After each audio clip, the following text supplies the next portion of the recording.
My name is Adam Vlengawa and I would like to welcome you to my YouTube channel. Today I am going to review an OCT device that can measure the anterior and the posterior curvature of the cornea, that has IOL calculator and can measure the axial length. An OCT that has fundus camera, but on the same side it's a regular retina OCT and it has all the functions including the wide field OCT angiography that you would expect from a regular OCT. A glaucoma module can be combined with the automated perimetry. This is going to be a review of Revo FC 130, probably the most versatile OCT on the market. It's made by Optopol, a company that made the very first spectral domain OCT. I wasn't paid by anybody to do this review, and this review is going to be divided into two parts. Part 1, the anterior segment, and part 2, the retina and glaucoma. So let's review Revo.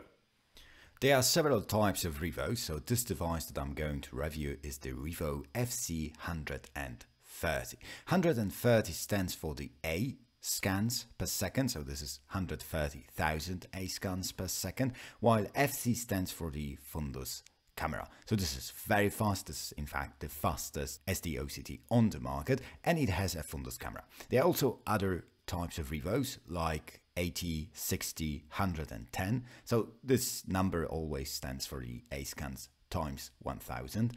And you have the versions with the fundus camera, so the FC, and then you have the versions without the fundus camera, so the NX, and those NX are just the regular OCTs. On the outside, this device is symmetrical, both sides look the same. It's made of plastic, and the large lens, it looks pretty cool. It looks like the starfighter from Star Wars. There is a label Optopol on the base, and the footprint is actually pretty small. So it's very favorable for the more congested places. There is no joystick. The steering is done on a computer. The computer is the all-in-one HP Pavilion with a touchscreen functionality. And it's definitely a good thing because you can like mount it anywhere, or you can mount it behind, left side, right side, back on the wall. And then the touchscreen is also very useful because you can actually do the like one hand steering and the other hand holding the patient's eyelid.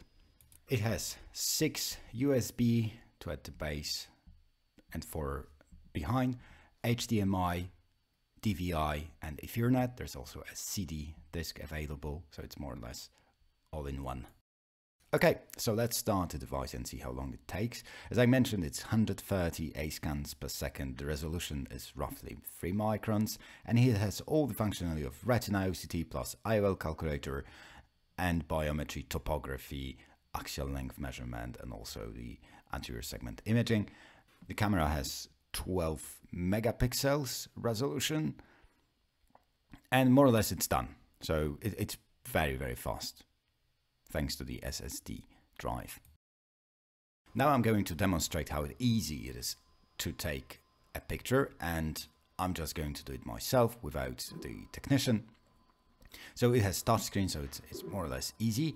And it's an automatic mode with a voice function, so let's hear the voice. Please look at the center of the green cross and blink freely. Yes, you can change the languages to multiple languages that they are freely available. Please blink, then keep your eye open. Thank you. You can blink freely. Anyway, this voice function is very useful. It's more useful than we thought. Especially right now when we have so many refugees from Ukraine and many of them don't speak Polish, so we can change the language into either Ukrainian or Russian, and you know they understand. So it's very useful, and you are going to use it more often than you previously thought. Please blink, then keep your eye open. Plus, I can imagine the technician who speaks whole day to the patient can be then tired and just, you know, put the voice option and not talk to the patient. Freely.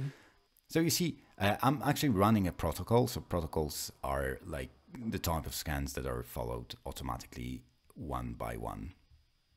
So let's just quickly look at the type of settings and type of exam. So firstly, there is the topography. When it comes to topography, there is not much we can actually change. But let's look at the radial. We can change the number of A scans, B scans, number of repeats. There is the raster scan, so like 3 scans or 4 scans.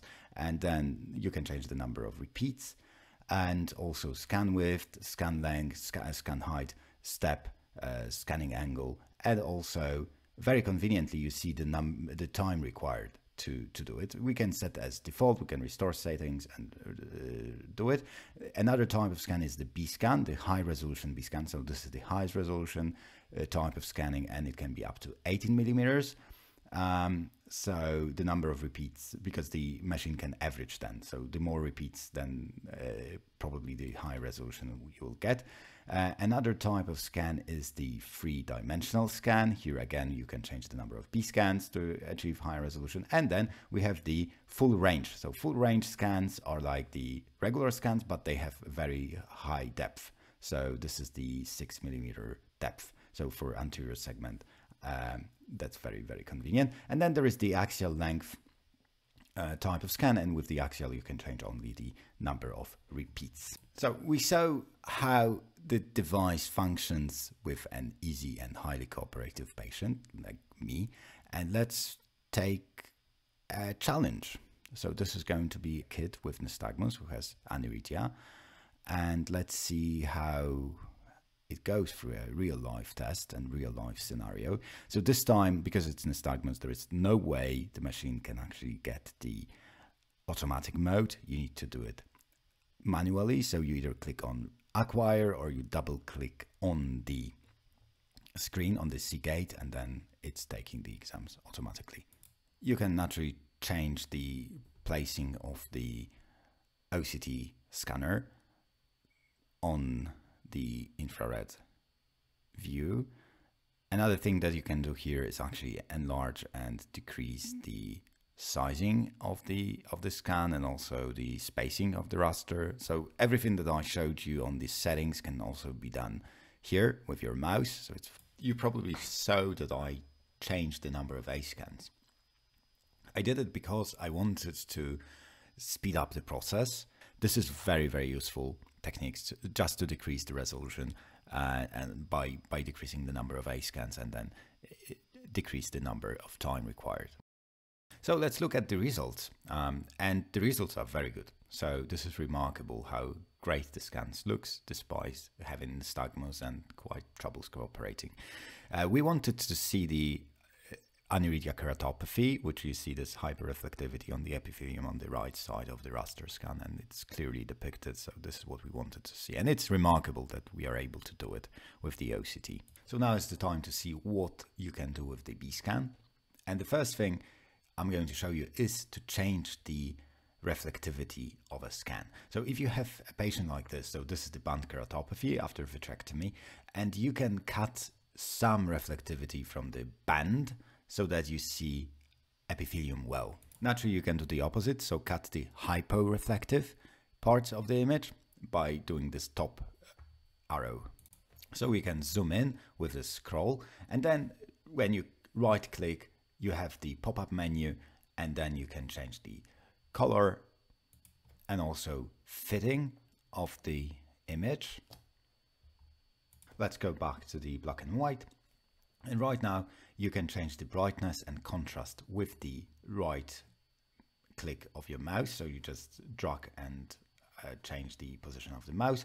You can also do it on the screen with the buttons. So the brightness and contrast on the left side. And then if you just click the reset, then you come back to the default settings. Multiple caliper options. So you can caliper with different colors. You can also measure the angle, just a regular angle. You can remove the markings either one by one or do it for whole image if you just click the remove all markings. And other options is the arrow and also the text. So that just put an arrow, and you also can change the color of the arrow and then just put the text over it. There are two ways of changing fitting, changing color of the image, either way by clicking the right click of your mouse on the image, or just clicking the buttons that are on the left side of the OCT underneath the SLO image. For the full range raster scans or full range B scans, you can do the very same options as for just the corneal B scans, so also measurements and also all the changing of the contrast and brightness. Let's measure the angle, and the proper way to do it is to find the scleral spur, and then the other point goes to the base of the angle.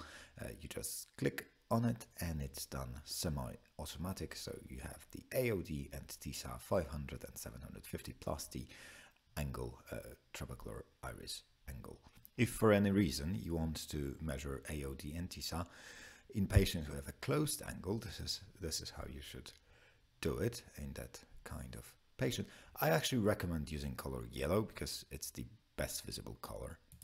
So there are several ways to actually get the epithelial thickness and corneal thickness. So one of them is just to do the simple B scan, and on the simple B scan you have the graph, which can be changed into corneal thickness or stromal thickness or pachymetry, and then you see the pachymetry along the B scan. You can manually edit the lines if you don't feel that the machine did a proper job. If you wish to see the exact location of the scan, then you just right click, show the A scan, and this is where it is. Another way is to do the radial scans. So radial scans are like low resolution B scans, but allows you to show you the epithelial and stromal and corneal pachymetry with a map. Okay, and on the right side you have the IOP correction, and also below you have the corneal thickness graph like we talked about in the B scan, and then there's also pachymetry table. This machine has also 3D scans, and 3D scans are highly useful if you're looking for like perforation, or like here in the Key Pro we are basically not sure what those giant cysts are, so you just can see whether there is any perforation and assess the size. The scans aren't really high resolution, but it's basics, and it's like if you already know where the place is, then you can do the high resolution B scan in the exact location that you saw there is, for instance, perforation, or there's something interesting for you. Anyway, on the left side there's the reconstruction, so this is basically the OCTs. This is like the alphas OCT for the retina, and the device can also have those. This OCT has a fundus camera, and fundus camera allows you to take anterior segment photos. So the first thing you can change is the sharpness and like make it sharper. Then you can change the display option, make it left to right, make it the mirror image. Another thing that we can change is we can enlarge it, make it fit to screen. We can invert it and see the blood vessels better. We can change brightness, contrast, gamma, and all these options can be changed either with the right mouse or with just clicking on the left panel. We have some digital filters, red, green, and blue, so we can easily switch it and change the filters. For some lesions this can be actually helpful. So this is the display option with one image, but we can also see the 4 images, so we have color and all the filters. And then if we zoom in, we can apply this function to zooming to the all images, and we clearly see foreign body made of glass. Naturally, there are 2 ways to see the change of exams. So we can either do the progression analysis, and progression analysis is very useful because you can see up to 6 exams, and you can if you made multiple exams at one visit at the same time, so raster in this case, you can change the specific exam that you want to see. Another way is to do the comparison, and comparison is usually left to right eye, but you can also do like 2 exams. When we obtained the topography map, the first thing we can see is just the pachymetry. This is the limited view with epithelium thickness, stromal thickness, and pachymetry maps, and also IOP correction. But if we click on topo, then we see the 4 topography maps. And here we have different types of maps. So let's start with the axial, anterior, posterior, Then we have tangential, also anterior and posterior. Revo is unique in essence because it has the possibility to capture both the anterior and the posterior curvature of the cornea without really need of a special lens. Those maps can be adjusted if you like different types of devices that you're used to. Then you can have the display. Like here you can change between ISO, orb scan, atlas, different types of view. You can also change the diopter to millimeters, and also the scale can be changed.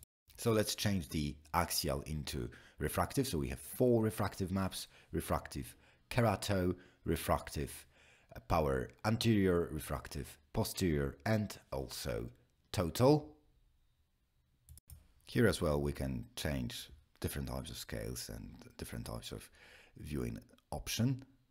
Next is the net map, then axial true map, equivalent keratometry, and elevation, anterior, elevation, posterior, height map, and also we have the pachymetry as well as the epithelial thickness here. If we double click on the B-scan, we can see the B-scan and also check whether the epithelium thickness was measured correctly, whether the borders are aligned. The refractive power here, there is graph for every scan, for every map, so you can check the thickness or the power. And next are the values. So here we have the keratometry meridian, for instance. Then we have the semi-meridian and also keratoconus screening with the keratoconus prediction index. Here is 0.47, which is highly suspicious for keratoconus. Another table is the pachymetry table, and here we have also the central, median, minimum, maximum, and also the quadrants are subtracted. When you double click on a single map, you will see it larger, and then you can change all the settings applied to a map. If you're happy with the display option, you can save the parameters and then you will have them every time. There's also a comparison tool, so the both eyes, right and left, and then you can change the maps and also the table as you would do on the regular topography. If you have multiple visits with one eye, then you can see the progression, and this is naturally useful, and you can have up to 6 maps to do it, and there is tiny little lock. If you lock it, then all the changes that you do on one scan applies to all of them. Now I'd like to show you how the IOL calculation and axial length is done. So before you do it, you need to calibrate the machine. So the calibration should be done daily, and I definitely recommend a daily calibration. To do it, you need a calibrator, the artificial eye. So this is how it looks. You just hang it on the fixator, on the external fixator above the headrest, and then machine does it automatically. So you just run it, and then it's changing the position automatically. But it takes several minutes, so you should do it definitely before the patient comes to your clinic. Before you start the axial length measurement, you're prompted to put the type of the eye. Is it phakic, aphakic? What type of IOL does the patient has? Or you can actually apply your own settings, and also the state of vitreous body, whether it's natural or whether it's siliconoid. But this can also be done when you're in the IOL module. Naturally, IOL calculation is done by doing axial length and topography. So I created this protocol called IOL, and it's done automatically as all these scans. This is the corneal axial length, the corneal part, and you don't need a lens to do the corneal scans. I didn't mention this, and this is because the lens is inside. It's basically a revolver, so the lens is coming on and coming off depending when you change the scan from, let's say, corneal to the retina. So this is the part when we're done with the axial length. And now is the time to do the corneal topography. After you're doing those types of scans, you're always prompted to accept, reject, or rescan based on the pop-up window. So let's see the results, and this is what you see. So you have the axial length ACD, LT, and CCT measurements. You can click on them and you see the scanning process, the scan based on which the calculations are made. So you can adjust it manually. You see the capsule, you see the cornea. If you're unhappy, you can change the brightness, contrast, and gain. After you do that, it's ready to calculate the IOL. So you can do the calculation either manually, so then Revo works as basically an online calculator, or you can use the data that were provided by the machine. If you did multiple measurements on the same eye, you can change between the exams you've done, or you can just use the manual entry if you use the ultrasound or any other machine for the axial length. Below the axial length and keratometry display, you have the lenses, and they are like plenty of lenses. I think it's IOL Con lens bank, plus you change the formulas. So you can have holiday, Hofer, regression, theoretical formulas as you wish. And also you can set the target refraction. And then after you're done, you just click calculate and you see the lenses that you can implant. As I mentioned, the state of the lens and the vitreous state can also be changed here if you forget to change the settings when prompted at the beginning of the scanning. Unfortunately, you still cannot use it for toric calculation. So as Revo has the option of the retina, and you can do the OCT angiography of the retina, you can also manipulate the settings to do the OCT angiography of the cornea or anterior segment. And to do that, you just need to put the focus at the maximum, so +25, and then try to do a sig8. Naturally, the eye tracking has to be turned off and just manually press and stop. This is more or less the display option. We can do something special, which is to link the anterior segment photo to the OCT angiography of the anterior segment. To do that, you just click link, and then you need to have a pre-recorded photography of the map, and then you need to adjust it so that it fits the en face image of the cornea. Not that easy. You need some sort of, I guess, experience to do it multiple times. You can play with the transparency, but after you're done, you can see how nicely it fits, and then you can see the parts of the cornea which are corresponding to the parts of the neovascularization of the OCT angiography image. There are two ways to export things. So you can just save as, right click and save as, and then you can use different types of imaging files like TIFFs, PNGs, and JPEGs or PDFs. And there's also a report function, and then there's like a report with your logo and name of your clinic. Okay, now it's the time to summarize, so let's do it. Revo FC 130 is truly the Swiss Army knife for OCTs, which means it has all these functions, like it has the IOL calculation, the biometry, the axial length tomography. Also, it's automatic, it has voice function, and has a decent anterior segment photos, but don't expect the quality of a good and expensive slit lamp, because more or less this is nice for flat lesions, whereas it doesn't really show you the depth of the lesion. The resolution is great, and so is the software. So we have many functions. You can change the A scan ratio, B scan numbers, add protocols, and also compare and see the progression up to 6 visits.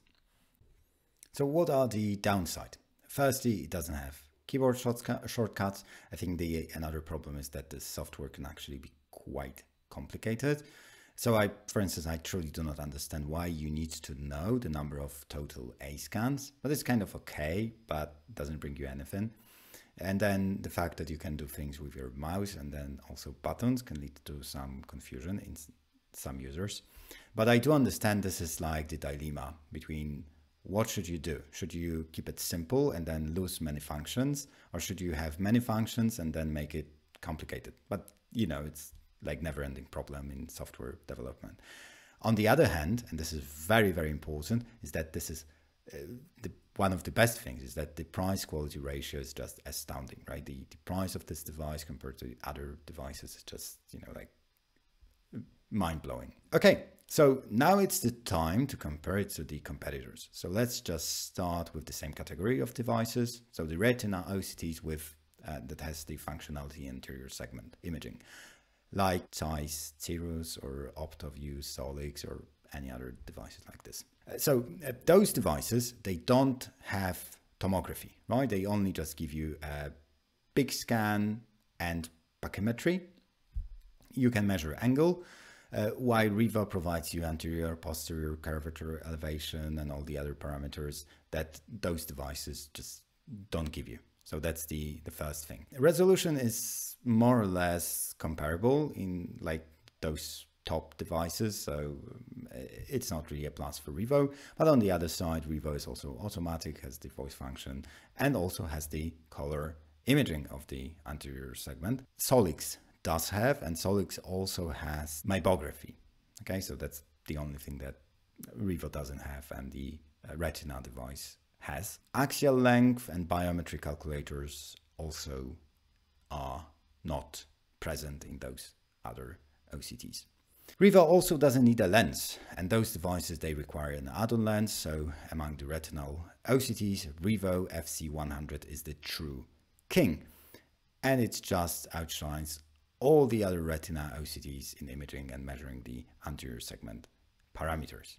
Now it's going to be harder for Revo because I want to compare it to the specific devices for measuring the anterior segment. So let's start with the Scheimpflug, and this could be either Pentacam or Galileo, Cirrus. Galileo and Cirrus are the Pentacam combined with Placido topography. So those devices are meant for the anterior segment only. They also sometimes have the axial measurement and the IOL calculator in some more expensive option. So we can expect that the functionality that they offer, Revo doesn't have. So there is the only one thing which Revo excels, and this is the resolution of the B-scan. In case of Scheimpflug cameras, it's not that great. Let's keep it that way. But Scheimpflug cameras have the software necessary for refractive surgery, like the aberrometry, like the phakic IOL simulation software.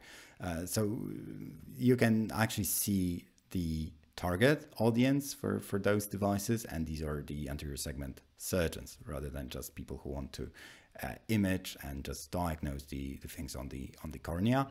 Also, keratoconus screening software is more advanced with Pentacam, like the Bellin Ambrosio, enhanced ectasia, or ABCD parameters. So more or less, if somebody is very much into anterior segment surgery, if somebody is a refractive surgeon, they should have those devices. But if you just want to diagnose patients with anterior segment disease, then I think Revo is going to be fine. Another sort of equipment are the swept source OCTs of the anterior segment, like Cassia from Tomei or Anterion from Heidelberg. And those are more or less, the functionality is quite similar to what Scheimpflug offers. So they are meant for anterior segment surgery or refractive procedures because they have the simulation of the IOLs, the toric calculators. You can see the axis of the toric, and it's very useful for people who are going to do the refractive surgery rather than, you know, somebody who doesn't. Cassia, for instance, is very fast, and also it's automatic. There's many features that Revo doesn't have. Like, for instance, it has the automatic gonioscopy, but again, the resolution of the swept source is lower than the spectral domain. But on the other side, those devices, those swept source OCTs, are very expensive. So Anterion, it just, with the old functions, it costs double what you have to pay for Revo with all its functions. To summarize, the anterior segment imaging, tomography, as well as IOL and axial length measurement in Revo works very well. And this is definitely an extremely interesting device that is truly a Swiss Army knife among the OCTs, designed for retina. Thank you so much for watching my review. I hope you've enjoyed. This is the end of part 1. Please subscribe so that you don't miss the part 2, and thank you for watching.